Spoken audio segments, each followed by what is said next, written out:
Today I'd like to talk to you on the subject, putting your dream to the test. 10 questions that will help you see it and seize it. Now, this teaching on putting your dream to the test is from a book that I've just written with the same title, Putting Your Dream to the Test. This is my third attempt at writing a dream book.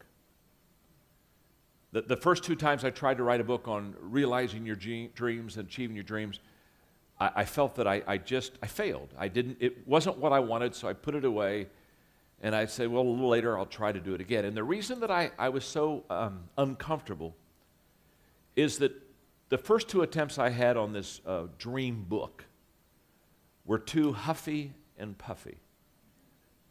The substance was not there, and it was a little too whimsical, and it was a little too mystical, and it was way too subjective, and I just didn't feel comfortable at all. So in the process, I would lay it aside, and so this is my third attempt. In fact, when I picked it up this third time, about a year and a half ago, I said, if I can't pull it off this time, I think it's just a book that I can't write because I don't have the giftedness to write it.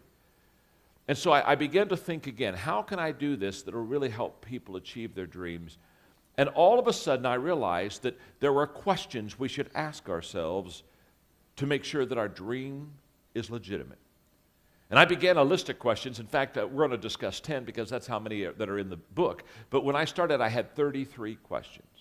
I always start kind of big, and then I start bringing it back down. And it took me about 3 months to reduce these questions to 10.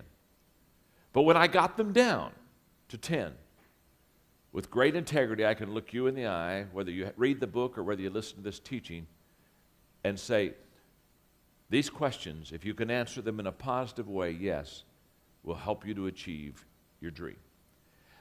How many of you had a teacher, like I had several teachers when I was growing up? How many of you had teachers that before the test would be maybe given on Friday, maybe the session before that, they would tell you some of the things that were going to be on the test or things that you should study for so that you be prepared? How many of you had teachers like that? Okay, we all have. And you know what they were doing? They were trying to prepare you to be successful. They were setting you up for success when you took the test. That's what these 10 questions do. They set you up for success.